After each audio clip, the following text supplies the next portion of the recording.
इसके पहले के लेक्चर में हमने टॉपिक शुरू किया था कि प्रसार माध्यमों से संबंधित व्यावसायिक क्षेत्र जो है वो कौन कौन से हो सकते हैं। उसमें हमने देखा था कि संपादकीय लेख, स्तंभालेख, ऐसे बहुत सारे टॉपिक को लेकर या ऐसे बहुत सारे क्षेत्र में व्यवसाय जो है प्रसार माध्यमों में उपलब्ध हो सकते हैं।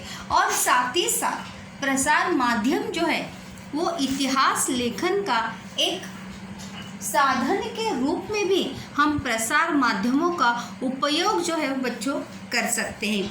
यहाँ पर अगर हम देखेंगे तो समाचार पत्रों का विशेष अवसरों पर संस्करण अथवा विशेषांक निकालने पड़ते हैं। जैसे आज़ादी को 50 साल हो गए, 75 साल हो गए, या किसी की जयंती के उपलक्ष्य में, किसी की पुण्यतिथि के उपलक्ष्य में, किसी विशेष व्यक्ति को स्मरण करते हुए ऐसे अलग अलग विशेषांक जो है, या स्वतंत्रता पूर्व, स्वतंत्रता आज़ादी से संबंधित लेखों को या जानकारी को भी विशेष अंकों के माध्यम से जो है वो छापा जाता है। और वह जानकारी संकलित करके फिर उस जानकारी को बनाने के लिए भी लोगों की आवश्यकता होती है, और फिर उन लोगों को भी व्यवसाय का माध्यम भी प्राप्त हो सकता है। जैसे देखो यहाँ पे उदाहरण दिया है, जैसे 1914 ईस्वी सन में प्रथम महायुद्ध या प्रथम विश्व युद्ध हुआ था, और इस घटना को 2014 ईस्वी सन में कितने साल पूरे हुए थे? 100 साल पूरे हुए थे। और इस युद्ध की समग्र समीक्षा करने वाला संस्करण निकालते समय उस घटना का इतिहास ज्ञात होना आवश्यक होता है। और जब हमें उस घटना के बारे में पूरी जानकारी, जैसे इतिहास, इसके पहले भी हमने देखा था कि समाचार पत्रों में विषय उसका आकलनात्मक, विश्लेषणात्मक आकलन करना क्यों आवश्यक है, क्योंकि हम जब तक वो बात सत्य ना हो तब तक हम उस बात को प्रसारित कर सकते नहीं। तो इसीलिए उस विश्व युद्ध के बारे में सभी जानकारी जो है उस व्यक्ति को प्रसारित करते समय ज्ञात होनी आवश्यक है। और वो जानकारी संकलित से लेके छापने तक जितने लोगों वहाँ से जुड़े होते हैं उन सभी लोगों को वहाँ पे व्यवसाय जो है वो वहाँ पर प्राप्त होता है। दूसरा है 1942 ईस्वी सन के भारत छोड़ो आंदोलन। 2017 ईस्वी सन में उसे कितने वर्ष पूरे हो गए? 75 वर्ष पूरे हो गए। तो ऐसे बहुत सारी घटनाएं हैं, जैसे भारत स्वतंत्रता का पहला 1857 का राष्ट्रीय विद्रोह, ऐसे बहुत सारी घटनाएं हैं जब गांधी जी ने कहा था अंग्रेज़ों भारत छोड़ो। ऐसे बहुत सारी घटनाओं को लेकर, या हमारे संविधान को कितने वर्ष पूरे हुए, उस सभी की जानकारी को एकत्रित करने के लिए भी बहुत सारे लोग उससे जुड़े होते हैं। एक अकेला व्यक्ति उस जानकारी को इकट्ठा या एकत्रित करके उसका प्रसारण जो है वो कदापि कर सकता नहीं। ऐसे अवसरों पर समाचार पत्र, लेख, संपादकीय लेख, दिन विशेष समीक्षा द्वारा उस घटना को दोहराया जाता है। जैसे आप देखो स्कूल में भी हम दिन विशेष पढ़ते हैं, तो उन दिन विशेष में से बहुत सारे व्यक्तियों की जन्मदिन होता है, जयंती, पुण्यतिथि, या ऐसे आविष्कारों के बारे में, मतलब उस दिन उस आविष्कार की खोज हुई या उस आविष्कार हुआ, ये बातें जो हम दिन विशेष में पढ़ते थे। तो ऐसे दिन विशेष को भी प्रसार माध्यमों के द्वारा समाचार पत्रिकाओं में या अलग प्रसार माध्यमों में भी उसे प्रसारित किया जाता है। और ऐसे समय इतिहास का अध्ययन जो है वो उपयोगी सिद्ध होता है। और ऐसी जानकारी को प्रसारित करने के लिए उस व्यक्ति को, उस संबंधित व्यक्ति को इतिहास के बारे में जानकारी होना आवश्यक है। जब हम उपयोजित इतिहास का टॉपिक देख रहे थे तो उपयोजित इतिहास में हमने ये पॉइंट देखा था कि जब भी कभी हम किसी घटना से जुड़ी, किसी एक विशिष्ट घटना को लेकर जब हम स्वयं इतिहास लेखन लिखने जाएंगे तब वो हमारा उपयोजित इतिहास लेखन होगा। लेकिन जब हम अपना उपयोजित इतिहास लिखेंगे तब उससे जुड़ी हर घटना के बारे में हम जानकारी क्या करेंगे, संकलित करेंगे। उसके बाद देखिए अगला पॉइंट से,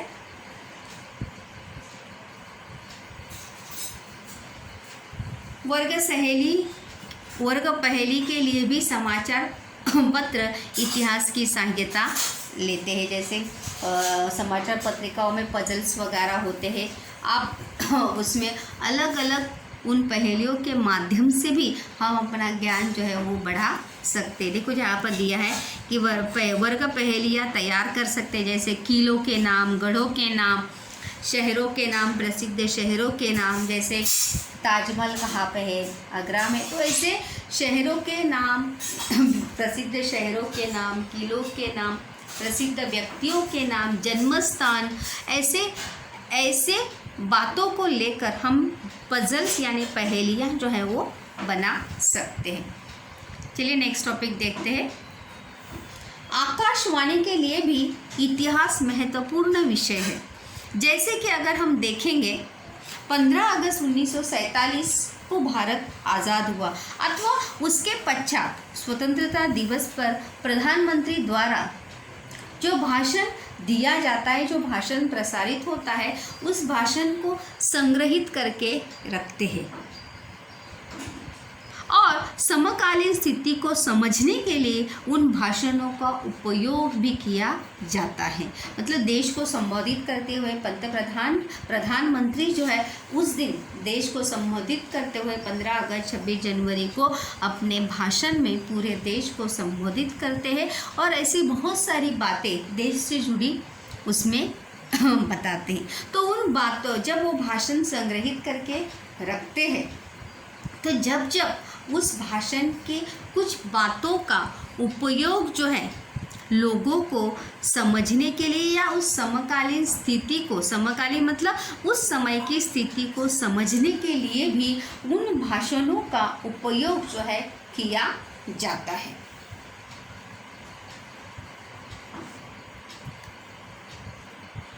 ये 1942 का जब भारत छोड़ो आंदोलन हुआ उस समय अगर हम देखेंगे तो भूमिगत रेडियो केंद्रों ने जो महत्वपूर्ण भूमिका निभाई थी और उसकी जानकारी शिक्षकों की उसकी जानकारी जो है इंटरनेट से प्राप्त करके उसके ऊपर चर्चा करनी है शिक्षकों की सहायता से। उसी के साथ साथ अगर हम देखेंगे तो कुछ विशेष अवसरों पर भी आकाशवाणी को विशेष इतिहास के अध्येयता की आवश्यकता अनुभव होती है, क्योंकि जब भी हम कोई लेखन या किसी बात को संस्करण के रूप में या संस्मरण के रूप में प्रसारित करते हैं तो वर्तमान स्थिति में उस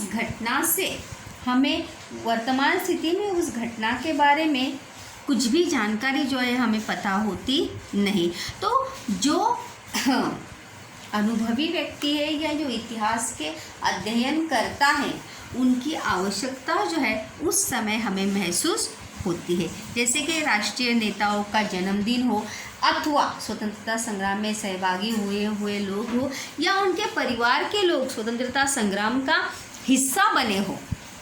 ऐसे बहुत सारे लोगों से, जैसे अलग अलग प्रकार के युद्ध होते, उस युद्ध में शहीद हुए परिवार से भी जानकारी संकलित करके उसे समय समय पर संस्करण के रूप में प्रसार माध्यमों द्वारा प्रसारित किया जाता है।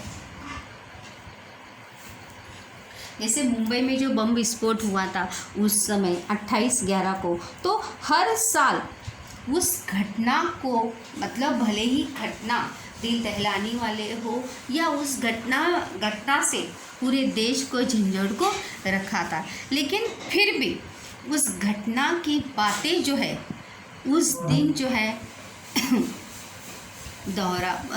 प्रसार माध्यमों के द्वारा या दिखाई जाती है। किस समय या हमारा देश जो है उस दिन किस परिस्थिति से गुजरा था या उस समय हमारे देश के लोगों की मानसिक स्थिति किस प्रकार की थी।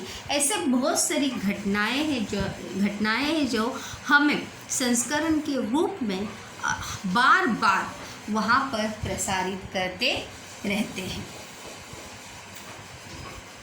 जैसे कि यहाँ पर अगर हम देखेंगे पुण्यतिथि किसी ऐतिहासिक घटना को एक वर्ष, जैसे मैंने अभी बताया 28/11 की घटना, जैसे होटल ताजमहल में जो बम विस्फोट हुआ था, पूरे देश में जगह जगह पर मुंबई में बम विस्फोट हुआ था, तो उस घटना को हर साल जो है संस्करण के रूप में प्रसार माध्यमों द्वारा दिखाया जाता है। उसे याद करने के लिए नहीं, उस दिन को कि किस प्रकार से हमारे देश ने उस परिस्थिति से जूझते हुए लोगों ने उस परिस्थिति पर भी मात करते हुए आगे बढ़े थे।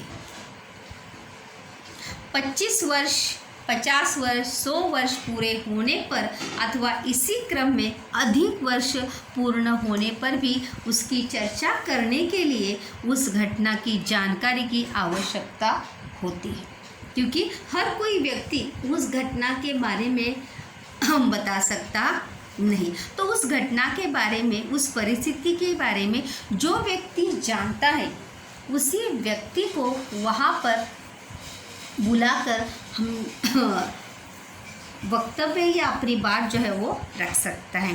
राष्ट्रीय नेताओं के कार्यों पर वक्तव्य देने के लिए वक्ताओं को इतिहास की सहायता लेनी पड़ती। जैसे अगर हमें महात्मा गांधी जी के ऊपर भाषण लिखना है, निबंध लिखना है, तो हम स्वयं उनको जानते थे क्या? नहीं। उनके बारे में अगर हम जानकारी प्राप्त करेंगे तो कहाँ से लेंगे? हमें इतिहास का ही आधार लेना पड़ता है। फिर चाहे वो कोई भी नेता हो, पंडित जवाहरलाल नेहरू हो, डॉक्टर बाबा साहेब अम्बेडकर हो, महात्मा गांधी हो, कोई भी नेता हो या किसी संत के बारे में हो, अगर हमें कोई जानकारी या उस प्राप्त करनी है तो हमें किसका आधार लेना पड़ता है? इतिहास का ही आधार लेना पड़ता है। आकाशवाणी पर भी, आकाशवाणी यानी रेडियो, आकाशवाणी पर भी दिन विशेष कार्यक्रम जो है वो प्रसारित होते। जिस प्रकार अलग अलग प्रसार माध्यमों में कार्यक्रम जो है प्रसारित किए जाते हैं, उसी प्रकार से आकाशवाणी पर भी अलग अलग घटनाओं को लेकर विशेष दिन विशेष कार्यक्रम जो है वो चलाए जाते हैं।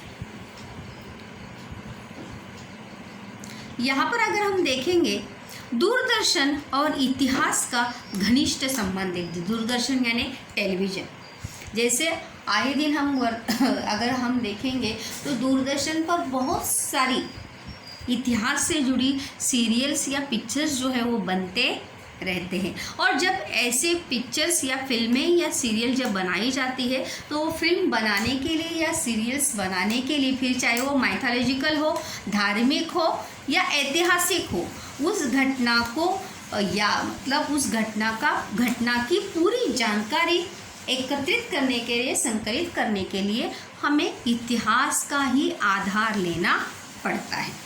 इसीलिए देखो यहाँ पर कहा है कि दूरदर्शन और इतिहास का घनिष्ठ संबंध है। इतिहास के प्रति रुचि और जागरूकता निर्माण करने का महत्वपूर्ण कार्य जो है वो दूरदर्शन और अन्य चैनल करते हैं। जैसे दूरदर्शन द्वारा प्रसारित रामायण, महाभारत जैसे पौराणिक धारावाहिकों को तथा भारत एक खोज, ये बहुत ही प्रसिद्ध ऐसी सीरियल हो गई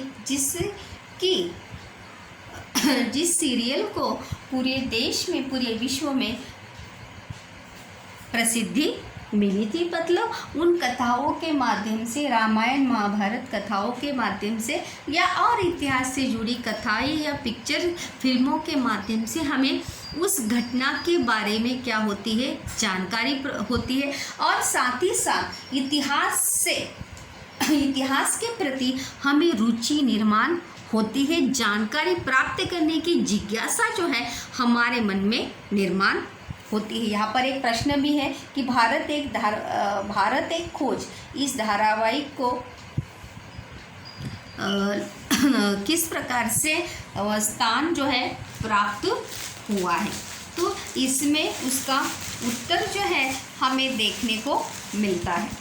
उसके बाद अगर हम देखेंगे रामायण महाभारत, जैसे अभी वर्तमान समय में अगर हम देखेंगे तो जहाँ देखो वहाँ हमें धार्मिक सीरियल या इतिहास से जुड़ी सीरियल्स जो है हमें देखने को वर्तमान समय में तो हमें देखने को मिलते हैं। और वो देखने का दिखाने का एक ही कारण है कि उससे सकारात्मक दृष्टिकोण या सकारात्मक ऊर्जा जो है मनुष्य के अंदर निर्माण होती है। और साथ ही साथ दूसरे एक वजह अगर हम देखेंगे बच्चों, तो उसका दूसरा एक कारण है कि हमें जो है इतिहास के प्रति जिज्ञासा अथवा मनोरंजन की भावना जो है हमारे मन में निर्माण होती है। इतिहास भारत एक खोज, इस धारावाहिक संपूर्ण भारत में इस दूरदर्शन धारावाहिक की प्रशंसा क्यों हुई, यही कारण का प्रश्न है। तो अगर इसमें हम प्रश्न का इसका उत्तर देखेंगे तो ये राजा शिव छत्रपति जैसे ऐतिहासिक धारावाहिकों ने बहुत बड़े दर्शक वर्ग को अपने ओर आकर्षित किया था।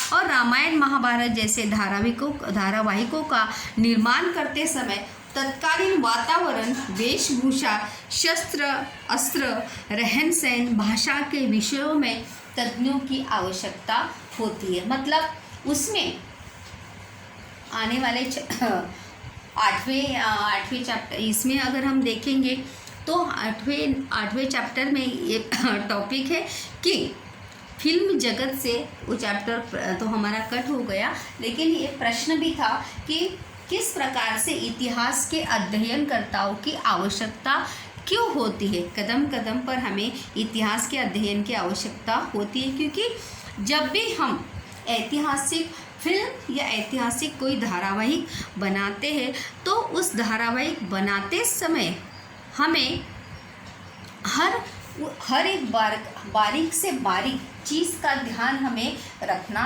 पड़ता है। उसकी भाषा से लेके उसकी वेशभूषा, उसकी केशभूषा और साथ ही साथ ज्वेलरी, रहन सहन, बोलचाल, इन सभी के लिए हमें तज्ञों की आवश्यकता होती। जैसे आपने अगर रामायण में राम के बोली या उसकी भाषा देखी होगी, तो जैसे आम तौर पर हम वर्तमान समय में वार्तालाप करते हैं, वैसे राम की भाषा वहाँ पर हमने रामायण में देखी है क्या? नहीं।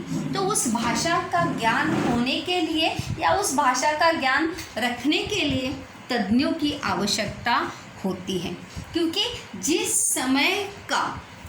समय की वो ऐतिहासिक सीरियल होती है या जिस समय की वो ऐतिहासिक फिल्म होती है, उसी प्रकार की बोलचाल की भाषा जो है हमें पात्रों के मुख से हमें सुनने को मिलती है। और ये तभी संभव हो सकता है जब उस